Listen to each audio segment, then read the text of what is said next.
हाँ जी, good morning all of you students. आज हमारे पास है इलेक्ट्रोमैग्नेटिक इंडक्शन का बहुत ही बेहतरीन article. That article is transformer. मैं आपको बता दूं कि ट्रांसफॉर्मर एक ऐसी डिवाइस है जिसका काम है वोल्टेज को चेंज करना। ठीक है, ये वोल्टेज को चेंज करने का काम करता है। ठीक है, electrical device which is used to change AC voltage, electrical device that is used to change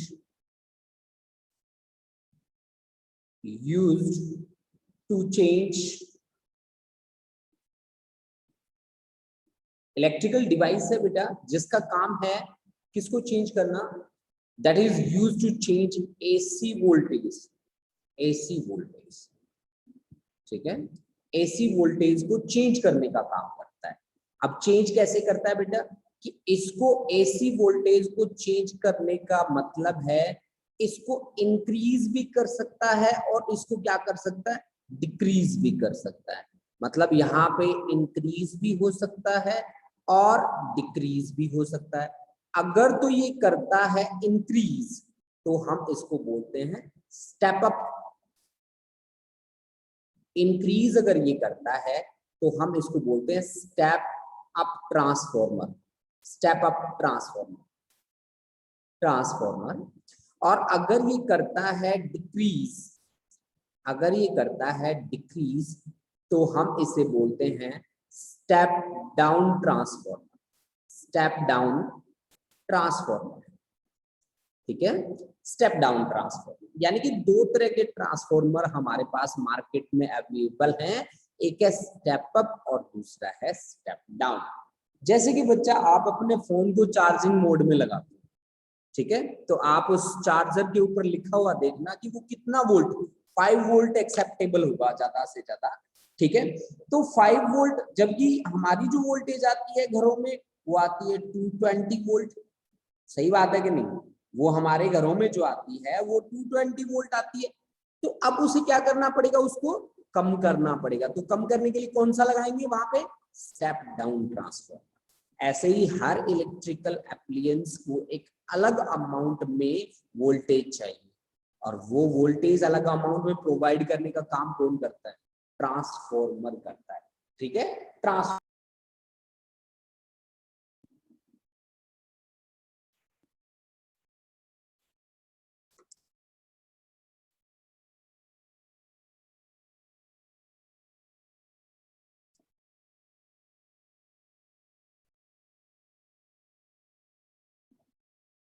कि हमने ट्रांसफॉर्मर को कहा कि जो AC इनपुट AC वोल्टेज को चेंज करने का काम करता है उसे हम बोलते हैं ट्रांसफॉर्मर।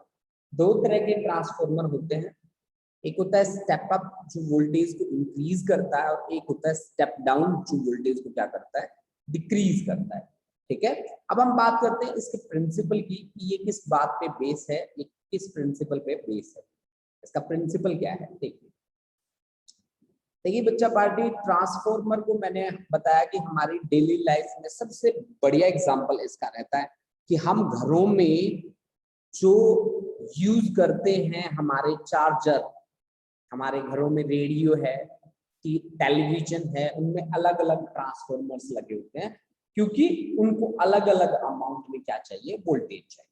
ठीक है, इसका जो प्रिंसिपल है वो है म्यूचुअल इंडक्शन। अब आपको पता होगा कि म्यूचुअल इंडक्शन में एक्चुअल में क्या होता है, म्यूचुअल इंडक्शन में हमारे पास दो कॉइल होते हैं, एक जिसका नाम बोला जाता है primary coil.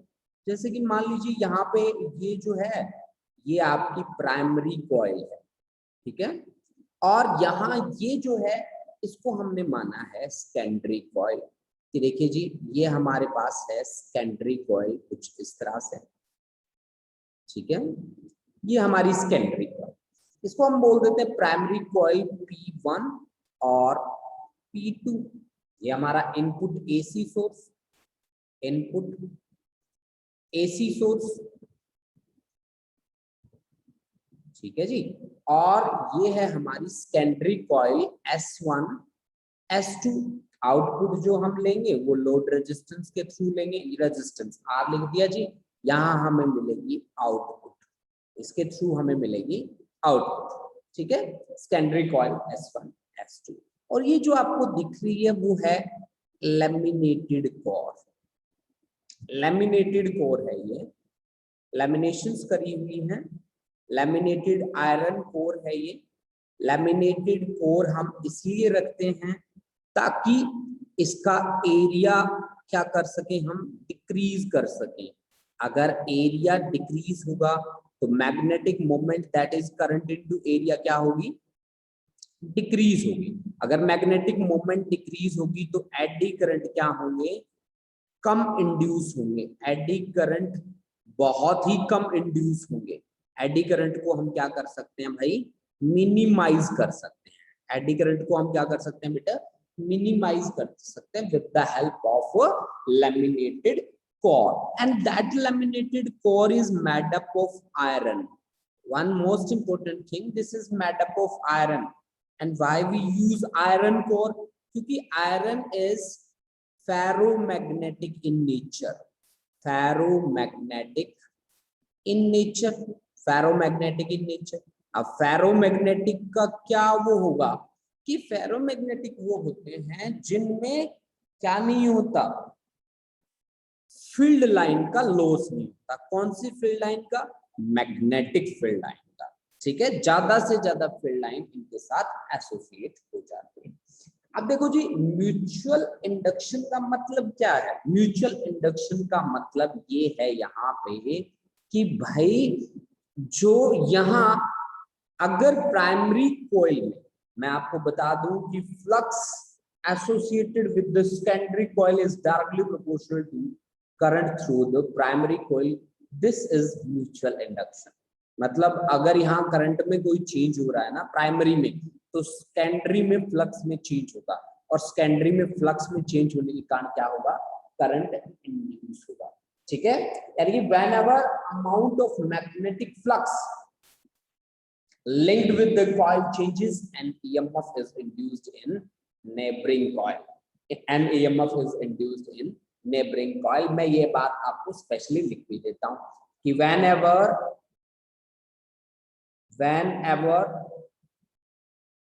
amount of magnetic flux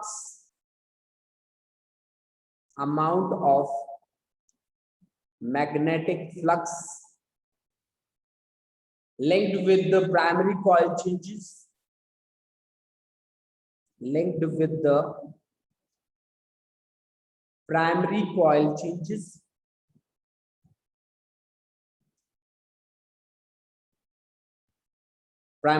changes, and EMF is induced in the neighboring coil, and EMF is induced in the neighboring coil, ठीक है जी, neighboring coil। ये इसका प्रिंसिपल है बच्चा कि whenever amount of magnetic flux linked with the primary coil changes and EMF is induced in the coil, ठीक है।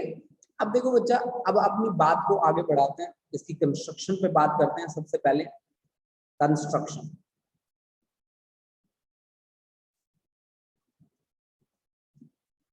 देखिए इसकी कंस्ट्रक्शन क्या है। इसकी कंस्ट्रक्शन के बाद हम बात करेंगे इसकी वर्किंग पे। देखो बच्चा, इसकी कंस्ट्रक्शन में क्या क्या बातें लिखनी है, देखो जो आपका ट्रांसफॉर्मर है वो बेसिकली किससे मिलकर बना होता है, रेक्टेंगुलर शेप की सॉफ्ट आयरन कोर होती है। यानी कि यहाँ पे सबसे पहले रेक्टेंगुलर शेप का सॉफ्ट आयरन कोर होगा, रेक्टेंगुलर शेप, उसकी रेक्टेंगुलर शेप रहेगी, ठीक है। रेक्टेंगुलर शेप का सॉफ्ट आयरन कोर और made up of laminated sheets, अब लैमिनेटेड शीट्स हमने क्यों लगाई है ये आपको बताइए, अभी अभी हमने मेंशन किया था लैमिनेटेड शीट। अब रेक्टेंगुलर शेप की soft iron core made up of laminated sheets. दूसरी चीज देखिए यहाँ पे क्या होगा, ये सारी की सारी जो लैमिनेटेड शीट्स हैं ये बिल्कुल बहुत ही अच्छी तरह से वेल इंसुलेटेड है, वेल इंसुलेटेड है ये शीट्स, ठीक है। अच्छा, प्राइमरी में हमारे पास दो कॉइल हैं हमारे पास, एक है प्राइमरी कॉइल और दूसरी है सेकेंडरी कॉइल।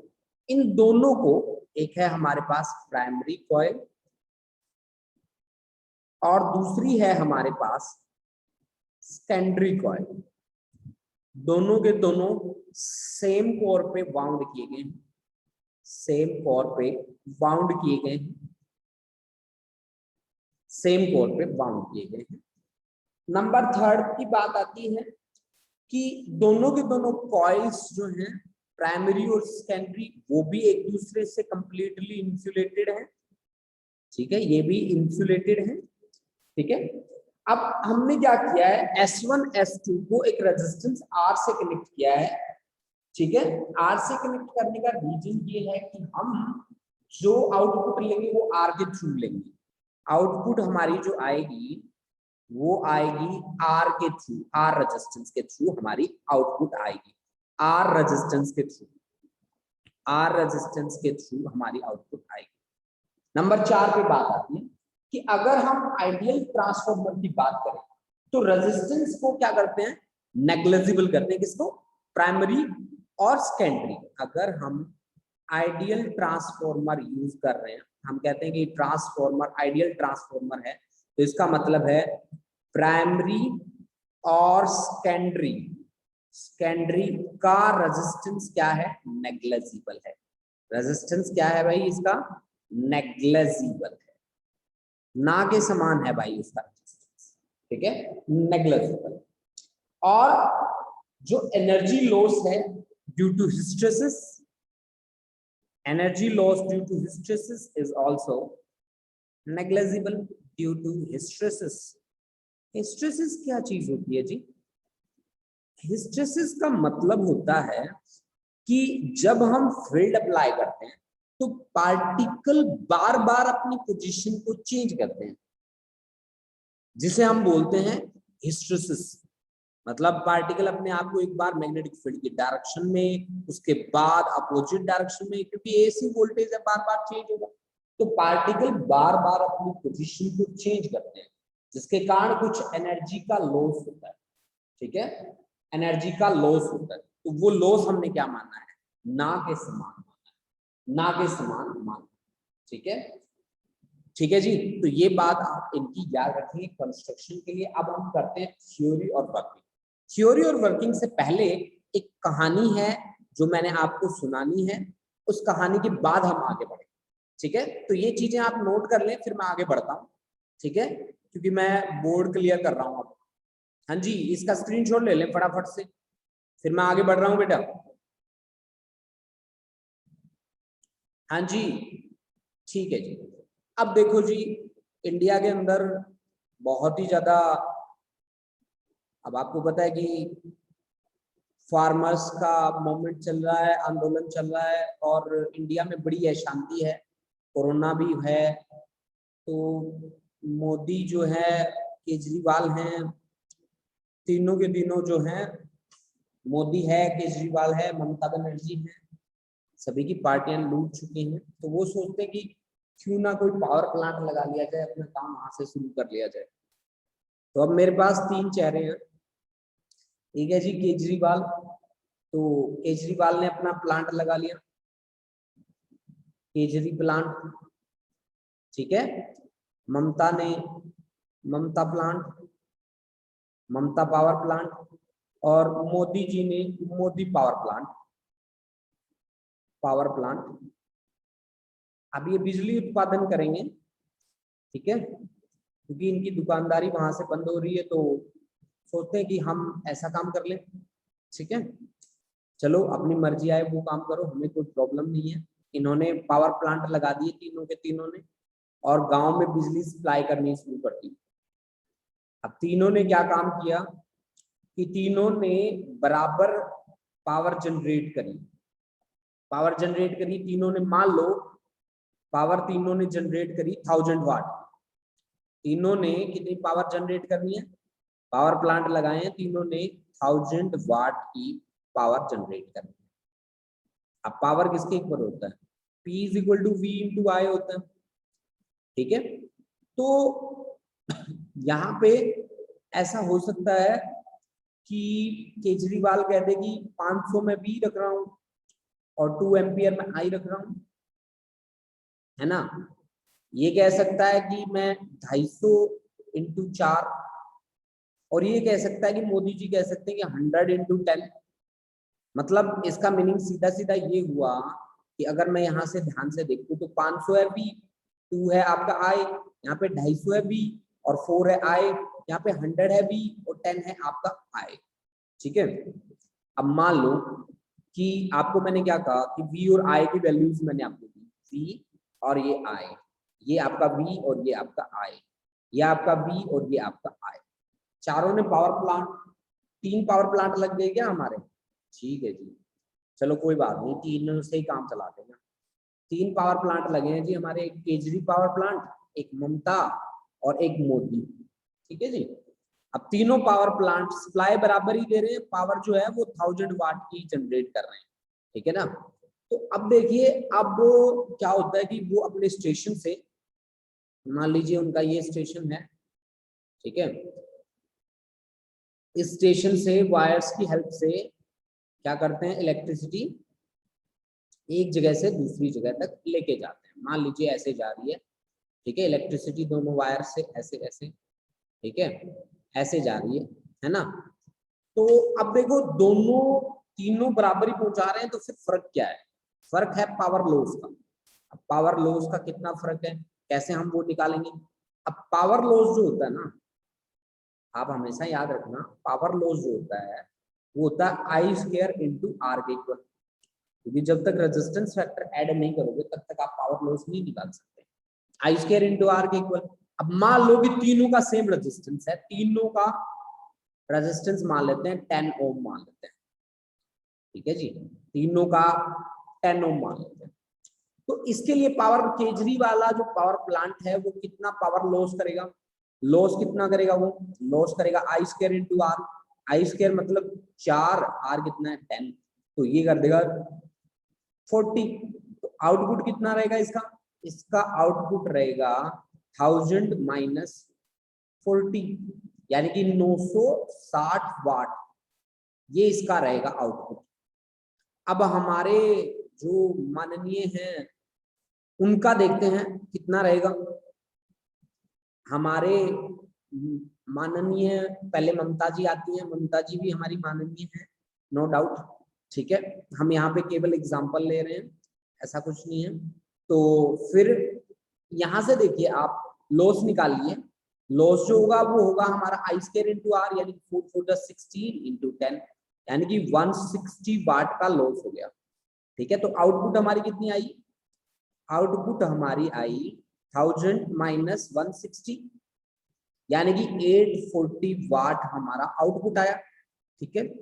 तो ये इसका आउटपुट जो है इससे कम है, ठीक है। और तीसरा देखिए, तीसरा हमारे पास क्या है, तीसरा लॉस आप निकालिए, ठीक है, ये भाइयों और बहनों वाला है लॉस, देखिए इसमें कितना होगा, आई स्क्वायर इंटू आर, आई कितना है यहाँ पे 10, 10 का स्क्वायर कितना होगा 100 और आर कितना है 10, तो लॉस कितना हुआ 1000 वाट। तो आउटपुट कितनी आएगी, आउटपुट यहाँ पे कुछ आएगा ही नहीं, 1000 माइनस 1000, आउटपुट क्या है हमारी 0। तो अब आप बताइए किससे कनेक्शन लेंगे, केजरी वाले पावर प्लांट से लेंगे कि ममता जी वाले से लेंगे कि उससे लेंगे मोदी जी वाले से। तो आपने देखा कि जिसके आय की वैल्यू जितनी ज्यादा होती है ना, लॉस उतना ही ज्यादा होता है। मतलब करंट की वैल्यू जिसकी सबसे ज्यादा है, लॉस सबसे ज्यादा उसी का है। यहाँ पे आई इज इक्वल टू कितना है, यहाँ पे आई इज इक्वल टू 10 है, और यहाँ पे आई इज इक्वल टू कितना है 4 है, और यहाँ पे आई इज इक्वल टू कितना है 2 है। तो आई जिसका जितना कम होगा, पावर लॉस उतना ही क्या होगा, कम होगा। This thing you have to keep in mind, ठीक है जी, ये चीज आपको हमेशा याद रखे चले, ठीक है ना जी। तो आपका कॉन्सेप्ट आपको याद रखने का बहुत ही अच्छा तरीका, सर जी मोदी वाले का तो 10 इंटू 10 नहीं आएगा क्या, नहीं, आप देखो आई स्क्वायर आर होता है ना, तो आई कितना है 10, तो आई स्क्वायर करना है ना, तो 10 इंटू 10 कितना हो गया, आई स्क्वायर करना है ना, इसका 10 का स्क्वायर इंटू आर कितना माना है हमने, तो बताओ फिर, बताओ सही है कि नहीं है, हैं? अच्छा ठीक है, तो ये आपके पास क्या आ गया बेटा, तीनों के तीनों ये कॉन्सेप्ट से आपको पता चलता है कि हम v को ज्यादा रखें कि i को ज्यादा रखें, ठीक है। अच्छा ठीक है जी, ये बातें तो आपको समझ में आ गई होगी, बहुत इंटरेस्टिंग बातें थी, ठीक है। तो ऐसी बातें तो बहुत इजीली आप समझ जाते हैं। अब मैं आगे बढ़ता हूँ, बोर्ड को फिर से मैं इरेज कर रहा हूँ बच्चा, ठीक है। अगर आप स्क्रीनशॉट लेना चाहें तो फटाफट से स्क्रीनशॉट ले सकते हैं, अदरवाइज मैं 1 मिनट में इरेज कर दूंगा इसको, ठीक है। उसके बाद हम इसकी वर्किंग पे बात करेंगे, फैराडे के लॉ के अकॉर्डिंग हम बातें करने वाले हैं, ठीक है। ओके जी, देखो बेटा, फैराडे का लॉ वैसे क्या कहता है, फैराडे के लॉ की बात ही आ गई, तो फैराडे का लॉ कहता है कि अगर हम फ्लक्स में चेंज कर देना तो ईएमएफ इंड्यूस होगी ही होगी, 100% श्योर है कि ईएमएफ इंड्यूस होगी, और ईएमएफ जो इंड्यूस होगी उससे करंट भी बनेगा, तो करंट इज इक्वल टू होता है EMF divide by current, divide by resistance, ठीक है। अच्छा जी, मेरी बातें बड़े ध्यान से सुनो कि हमने यहाँ पे प्राइमरी को जो इनपुट दी है वो दी है ई नोट साइन ओमेगा टी के बराबर, क्योंकि हमने एसी सोर्स की इनपुट दी है, ठीक है ना। यानी कि जो प्राइमरी को हमने इनपुट दी है वो हमारी ई नोट साइन ओमेगा टी के बराबर दी है, ठीक है ना। अब देखो हमने क्या कहा कि ईएमएफ जो इंड्यूस हुई है, ठीक है ना जी, फैराडे का फर्स्ट लॉ क्या कहता है, देखिए फैराडे का फर्स्ट लॉ या सेकंड लॉ जो बातें करते हैं वो क्या करते हैं कि हमने यहाँ से करंट भेजा भेजा, ऑफ कोर्स करंट जैसे ही फ्लो करेगा मैग्नेटिक फील्ड तो बनेगा, क्योंकि ये सोलेनॉइड की तरह बिहेव कर रहा है, तो इसके अंदर हर पॉइंट पे मैग्नेटिक फील्ड होता है B is equal to mu naught n into I।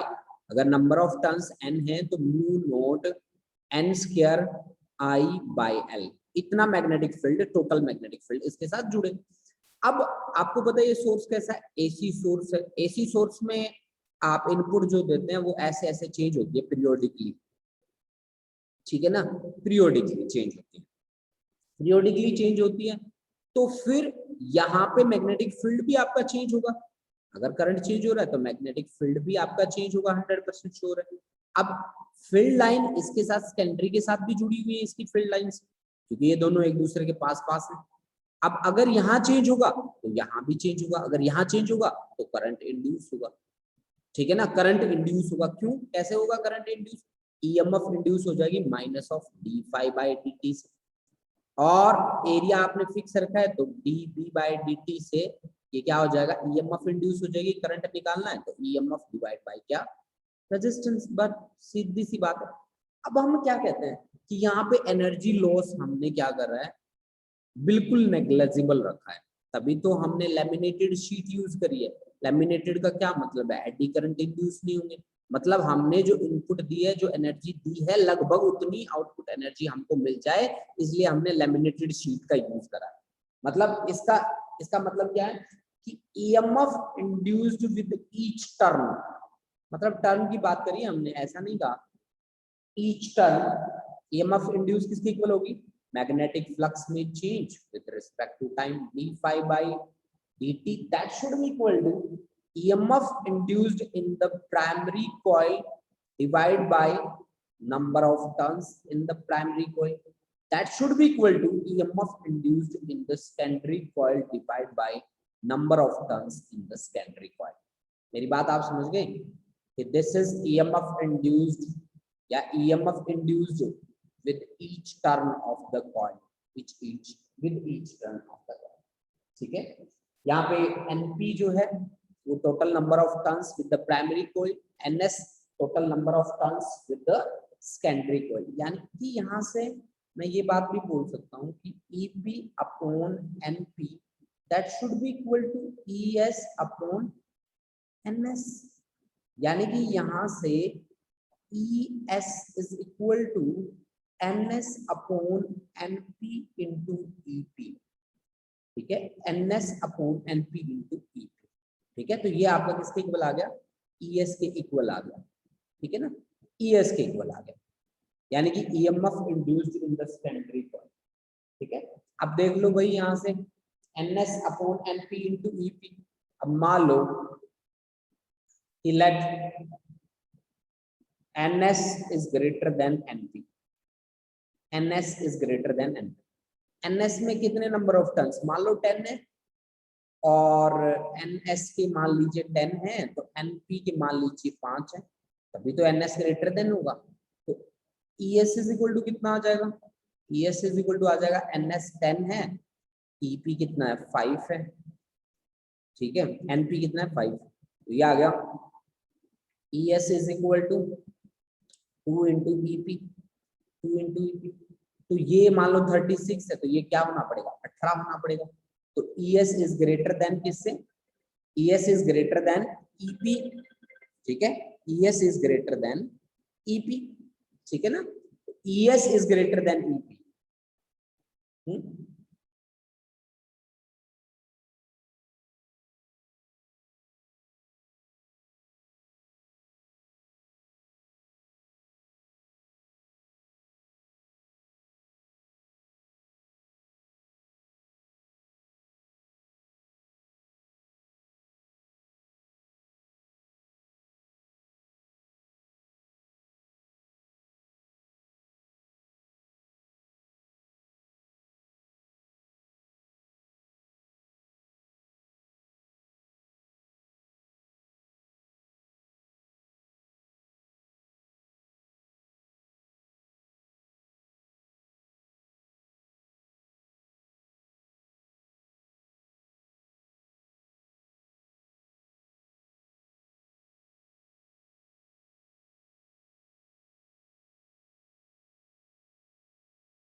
O sorry बेटा,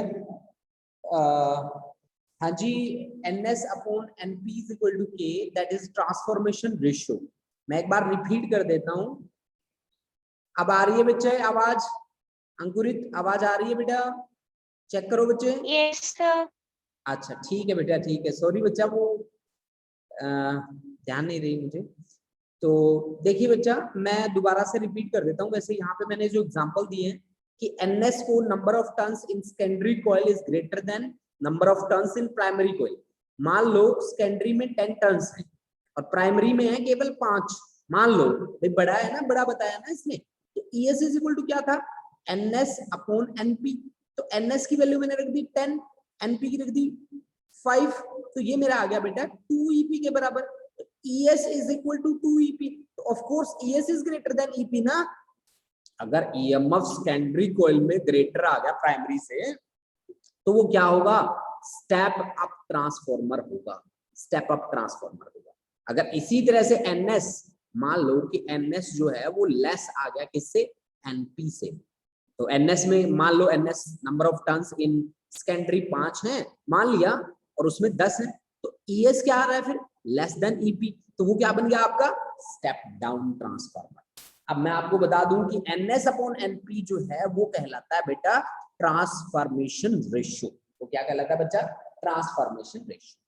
अब देखो बच्चा, आपने मेरे को कहा कि सर यहाँ पे ना एनर्जी लॉस नहीं होता, पावर लॉस भी नहीं होता, ना के समान रखते हैं हम पावर लॉस। कैसे बचाते हैं पावर लॉस को, पावर लॉस को बचाते हैं हम लैमिनेशन से, लैमिनेटेड शीट्स का यूज करते हैं, तो पावर लॉस ना के समान होता है। आप लोगों ने मुझे ये बात बताई, अगर पावर लॉस ना के समान होता है तो आपने जितना इनपुट दिया है उतना ही आपको आउटपुट भी मिलना चाहिए। फिर बात तो सही है, अगर जितना इनपुट पावर है उतना ही आउटपुट होना चाहिए। अब पावर होता क्या है, पावर होता है वोल्टेज इनटू करंट। अब वोल्टेज की जगह यहाँ पे वर्ड यूज करना पड़ेगा ईएमएफ इनटू करंट। अब आपने क्या कहा कि ईएमएफ या current through primary into EMF through primary that should be equal to current through secondary into EMF through secondary. अब इसका मतलब है कि करंट थ्रू सेकेंडरी किसके बराबर आया, करंट थ्रू सेकेंडरी कॉइल आया current through primary multiplied by EP upon ES, EP upon ES. अब ईपी अपॉन ईएस किसके बराबर है जी, ईपी अपॉन ईएस, ऊपर जाओ ध्यान से देखो कि EP divide by ES is equal to NP by NS, ठीक है ना। तो आप इसको कैसे लिख सकते हैं, IP into ns number of turns in secondary coil divided by number of turns in primary coil that is equal to current in the secondary coil। यानी कि आपको पता है कि हमने k जो माना था वो यहां से k किसके इक्वल माना था, np, sorry ep upon es है ना, तो np अपॉन ns आएगा बेटा, ये np अपॉन ns, क्योंकि ये ip अपॉन k के इक्वल बनेगा। k क्या था, number of turns in secondary coil divide by number of turns in primary coil, ठीक है ना। आप ये बात याद रखिए कि आपका जो k था, k किसके इक्वल था, k था आपका transformation ratio ns upon np। अगर ns upon np greater than 1 तो ns is greater then np, ns is greater then np तो स्टेप अप, तो स्टेप अप। और अगर आपका k लेस देन 1, ठीक है, तो आपका स्टेप डाउन। यही तो बात थी, यही बात तो हमने लिखी थी, बिल्कुल ठीक है।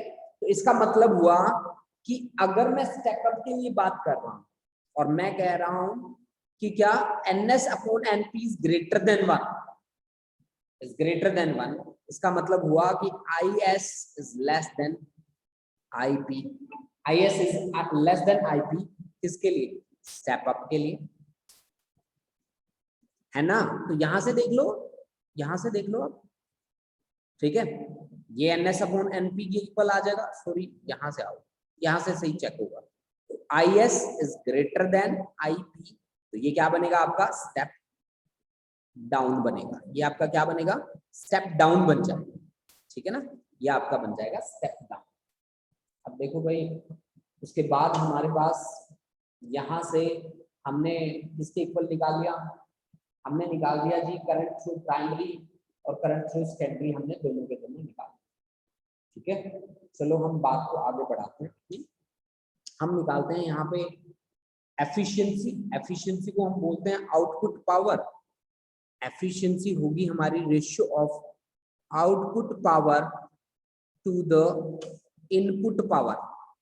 आउटपुट पावर और इनपुट पावर की जो रेशियो रहेगी वही हमारी एफिशिएंसी कॉन्सेप्ट को कॉन्स्टिट्यूट करेगी। आउटपुट पावर हमारी रहेगी ES इंटू IS और इनपुट हमारी रहेगी EP इंटू IP के बराबर, EP इंटू IP के बराबर, ठीक है। अगर हम आइडियल ट्रांसफॉर्मर की बात करते हैं तो एफिशिएंसी होती है 100%, बट प्रैक्टिकली ऐसा पॉसिबल नहीं है। ठीक है, प्रैक्टिकली ऐसा पॉसिबल बिल्कुल भी नहीं है। यहाँ पे ट्रांसफॉर्मर के केस में एनर्जी का लॉस होता है। एनर्जी का जो लॉस होता है वो बहुत सारी फॉर्म में होता है। एक तो उसमें से फॉर्म है हिस्टेरिसिस। हिस्टेरिसिस का मतलब है पार्टिकल अपने आप को अरेंज करते हैं बार बार in the direction of field और उससे अपोजिट डायरेक्शन।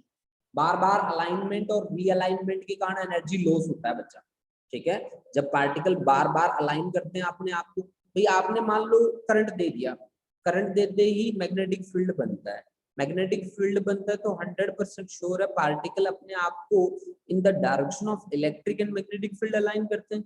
अब जैसे ही करंट की डायरेक्शन रिवर्स होती है, पार्टिकल फिर से अपनी पोजीशन को चेंज करता है। तो इस तरह से बार बार पार्टिकल अपनी पोजीशन को चेंज करता रहता है।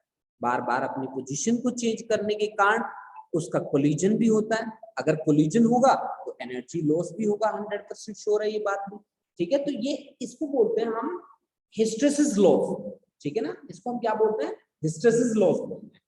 ठीक है, एक आपने देखा होगा कि जो आप पावर जो सप्लाई भेजते हैं उसमें आवाज आती है, इस तरह से घूम घूम की आवाज होती रहती है, ये होती है नॉइस। तो नॉइस जो आपका होता है वो किसी ना किसी इलेक्ट्रिकल एनर्जी किसमें कन्वर्ट होती है? नॉइस में। तो वहां पे भी लॉस होता है आपके पास। एक इसमें कॉपर लॉस होता है। कॉपर लॉस होता है भाई हीटिंग के कारण। हीट जैसे ही करंट फ्लो करता है, हीट इंड्यूस होती है, H is equal to I square R T. ठीक है, आई स्क्वायर आर टी। ठीक है, उसके बाद होता है भाई एक एनर्जी लॉस आपका एडी करंट की फॉर्म में, एडीज बन जाते हैं। तो एडीज को तो हम क्या कर सकते हैं? एडीज को तो हम थोड़ा बहुत मिनिमाइज कर सकते हैं। कैसे? लैमिनेटेड शीट का यूज करके। ठीक है, फ्लक्स की लीकेज भी हो जाती है। जितनी फ्लक्स, ठीक है, प्राइमरी के साथ एसोसिएट होती है, उतनी ही फ्लक्स किसके साथ एसोसिएट नहीं होती? सेकेंडरी के साथ एसोसिएट नहीं होती। तो ये थे पावर लॉस के बहुत सारे फैक्टर्स जो मैंने आपके साथ डिस्कस करे। अब यूजेस की अगर बात करें ट्रांसफॉर्मर के, तो आपको पता ही है सभी को, यूजेस तो बहुत अच्छे अच्छे यूज हैं इसके। अगर हम बात करें इंडक्शन में, इंडक्शन चूल्हों वगैरह में, टीवी, रेफ्रिजरेटर, कंप्यूटर, आपके जितने भी फैन वगैरह हैं, या आपके चार्ज करने वाले अडेप्टर्स हैं, तो हर जगह लगभग इनका क्या होता है? यूज होता ही होता है। अब इसमें क्वेश्चन कैसे आता है फाइनल एग्जाम्स में? क्वेश्चन कैसा बन के आता है इनके ऊपर, ये बड़ी बात है। ठीक है ना जी, चलो क्वेश्चन जरूर बनाएंगे बच्चा। इसमें क्वेश्चन बनाने से हमें पता चलता है एक्चुअली कि इस तरह का कॉन्सेप्ट बनेगा आगे। ठीक है, तो क्वेश्चन बनाते हैं इस पे एक, उसके बाद हम आपके डाउट्स लेंगे।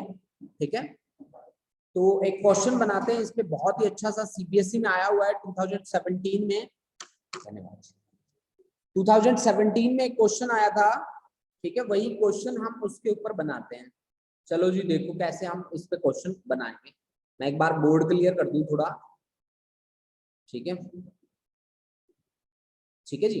अच्छा जी, आओ जी बच्चा, इस पे बनाते हैं एक बेहतरीन सा क्वेश्चन। चलो जी, इसने क्या कहा मेरे को? इसने क्वेश्चन जो मेरे को कहा वो मैं क्वेश्चन लिख देता हूं आपके सामने।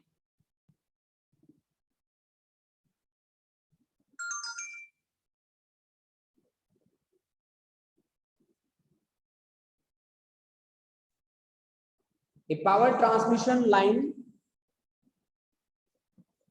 feeds input power at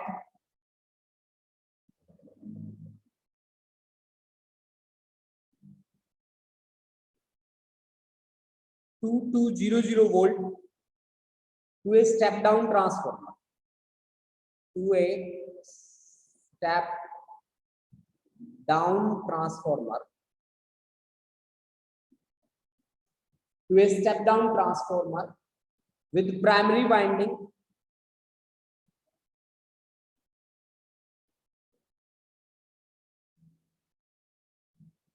primary windings हैं 3000 टर्न। ठीक है, find number of turns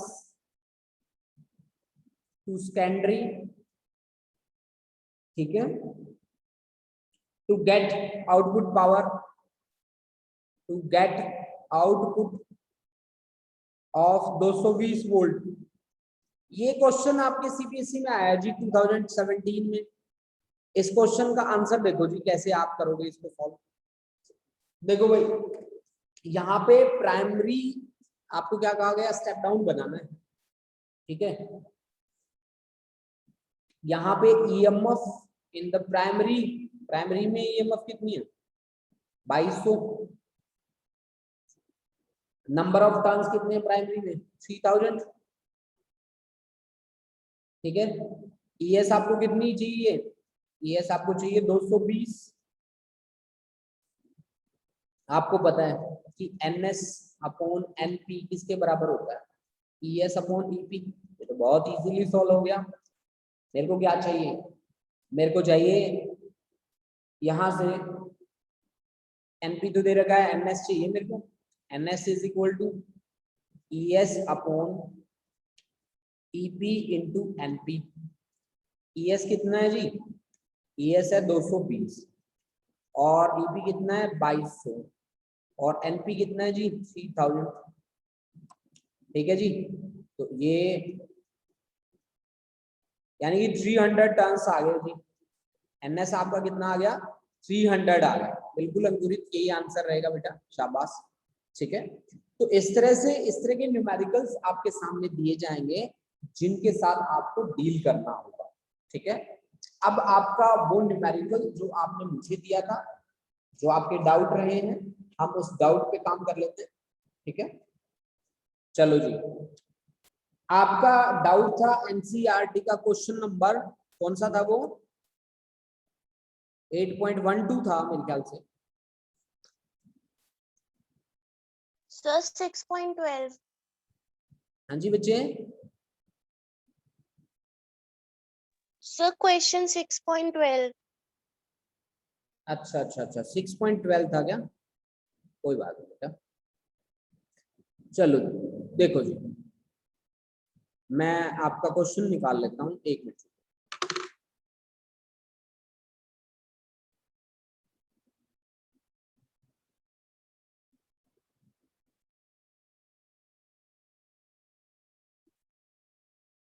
A square loop of side 12 centimeter with its side parallel to x and y axis is moved with a velocity 8 centimeter per second in the positive x direction in an environment containing a magnetic field in the positive z direction. The field is neither uniform in space nor constant in time. It has a gradient of 10 की power minus 3 Tesla per centimeter. मतलब dB by dx दे दिया along negative x direction, that is it increases by 10 to the power minus 3 Tesla per centimeter as one moves in the negative x direction, and it is decreasing in time at the rate of 10 to the power minus 3 Tesla per second, मतलब dB by dt दे दिया. Determine the direction and the magnitude of induced current in the loop if its resistance is 4.5 milli ohm. ठीक है, चलो जी निकालते हैं इस question. देखो देखो बेटा, square loop of side 12 centimetre. सबसे पहले आपको दे रखा है एक स्क्वायर लूप जिसकी साइड है 12 सेंटीमीटर। तो अगर मैं इस लूप का एरिया देखूं तो इसका एरिया मुझे मिल जाएगा 12 centimetre, 12 into 10 raise to power minus 2 का होल स्क्वायर। 12 12 जा 144 into 10 raise to power minus 4, यानी कि 1.44 into 10 raise to power minus 2 metre square. Clear? अब इसने क्या कहा बच्चा, कहते हैं कि square loop of side 12 centimetre with its side parallel to x and y is moved with a velocity of 8 centimeter. Diagram बना के बताता हूँ मैं आपको कैसे कैसे क्या कह रहा है।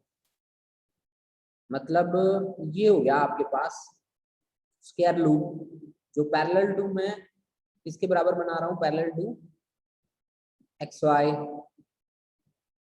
जिसकी साइड्स हैं parallel to the X Y, और इस साइड की मूवमेंट कर रहा है ये, ऐसे इसकी मूवमेंट कर रहा है ये, ठीक है, इस डायरेक्शन में, पॉजिटिव डायरेक्शन में, पॉजिटिव एक्स डायरेक्शन में, ठीक है, ये इसकी पॉजिटिव एक्स डायरेक्शन है।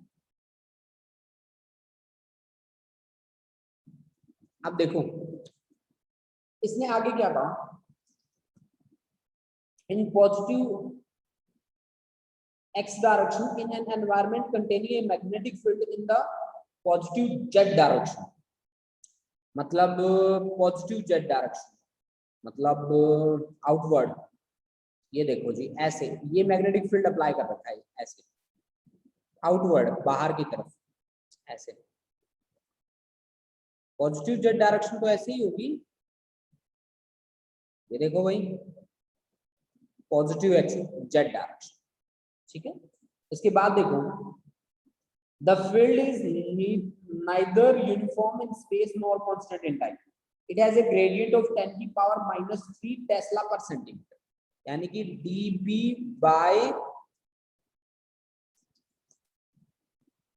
dx, क्योंकि x डायरेक्शन में मूवमेंट है हमारी, तो 10 की पावर -3 टेस्ला पर सेंटीमीटर, ठीक है ना जी। दूसरा इसने क्या बोला, as one moves in the negative, that is decreasing in time at a rate of, अच्छा टाइम वाला भी लिख लो चलो, dB by dt हमें क्या दे रखा है, dB by dt दे रखा है बेटा 10 की पावर -3 टेस्ला पर सेकंड, रेजिस्टेंस भी दे रखा है, इंड्यूस्ड ईएमएफ निकालिए। अब देखो हम इंड्यूस्ड ईएमएफ कैसे निकाल सकते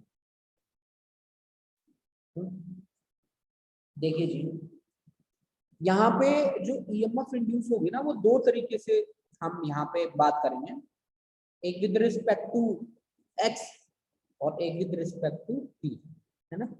दोनों से कैसे काम किया जाएगा, देखो मतलब अगर मैं टाइम को प्रधान मान लूं, यहाँ पे टाइम को मान लूं, मैं इसको प्रधान मान लूं, तो फिर मेरा जो होगा मैग्नेटिक फ्लक्स में change d phi by dt, वो तो सीधा ही आ जाएगा d by dt of b into a, है ना। तो एरिया बाहर आ गया dB बाय dt, और एरिया मेरे को दे रखा है उसका कि 1.44 इंटू 10 की पावर -2, dB बाय dt की वैल्यू कितनी है भाई, dB बाय dt की वैल्यू 10 रेज़ टू पावर -3, तो यानी कि ये सीधा सीधा बन गया 1.44 इंटू 10 की पावर -5। आपको पता है फ्लक्स क्या होती है यूनिट, वेबर, फ्लक्स की यूनिट d∅dt है ना, तो वेबर पर सेकंड लिख दो, ठीक है ना। अगर मैं मान लो मैंने टाइम को प्रधान जी मान लिया, तो फिर मेरे पास कौन सा टी आ गया। अब अगर मान लो कि मैं इस फैक्टर को मेंशन करूं, तो फिर मेरा d∅dt क्या होगा, अगर मैं इस फैक्टर को मेंशन करूं तो फिर मेरा d∅dt क्या होगा, देखो तो d∅dt that is equal to dB by dx की फॉर्म में लिखना, देखना मैं बहुत ही अच्छे तरीके से लिखूंगा, एरिया तो फिक्स है dB बाय dx और इंटू dx बाय dt, सही है कि नहीं है, बिल्कुल सही है, dx से dx कट गया है तो dB बाय dt। अब dB बाय dx एरिया की वैल्यू कितनी है 1.44 into 10 raise to power -2, dB by dx कितना है 10 की पावर -3। अब dx बाय dt का क्या मतलब, dx बाय dt क्या है आपका, वेलोसिटी है। अब वेलोसिटी क्वेश्चन में देखो कितना दे रखा है, वेलोसिटी वेलोसिटी दे रखा है ना हमारे पास, हाँ 8 सेंटीमीटर पर सेकंड हमें वेलोसिटी गिवन है, तो यानी कि मल्टीप्लाई कर दो किसके साथ, 8 के साथ, तो ये आ गया 1.44 इंटू 8 इंटू 10 की पावर कितना -5, क्या वेबर पर सेकंड, सही बात है नहीं, बिल्कुल वेबर पर सेकंड। अब यानी कि बोथ जो दोनों के दोनों केस हैं, both the effect cause a decrease in magnetic flux along positive z direction, दोनों में क्या होता है, डिक्रीज होता है along positive z direction, दोनों में डिक्रीज होता है, तो टोटल इंड्यूस्ड ईएमएफ निकाल लो, फिर क्या होगा, दोनों में डिक्रीज हो रहा है तो दोनों प्लस कर लो, ठीक है। तो टोटल इंड्यूस्ड ईएमएफ कितनी आ गई आपके पास, टोटल इंड्यूस्ड ईएमएफ आपके पास बन गई कितना 1.44 तो कॉमन आ गया, इंटू 10⁻⁻5 भी कॉमन आ गया, तो 8 + 1 इंटू 9, तो 1.44 इंटू 9 इंटू 10⁻⁻5, ये लगभग आ गया आपका 14.4 इंटू 10⁻⁻5, ठीक है, 14.4 इंटू 10⁻⁻9 वोल्ट, इसकी यूनिट होती है वोल्ट। अब करंट निकालना भाई, तो करंट कैसे निकालें? करंट होता है ईएमएफ डिवाइड बाय रेजिस्टेंस, तो I is equal to EMF है 14.4 इंटू 10⁻⁵, और रेजिस्टेंस आपको कितना दे रखा है? रेजिस्टेंस आपका गिवन है 4.5 इंटू 10⁻⁻3, ठीक है जी, सॉल्व कर लो। तो ये आ गया बेटा आपका 14.4 अपॉन 4.5 इंटू 10⁻⁻2, ठीक है, सॉल्व कर लेना, एम्पियर करंट आ जाएगा आपका, ठीक है, ठीक है, हाँ जी। चलो बच्चा, यहीं तक आज की क्लास हम यहीं पे स्टॉप करेंगे और मिलते हैं नेक्स्ट क्लास में, ठीक है। जो डाउट्स हैं अपने पहले मुझे भेज देना कि ये इस क्वेश्चन में मेरा डाउट आया सर, तो वो डाउट हम ले लेंगे नेक्स्ट टाइम, ठीक है।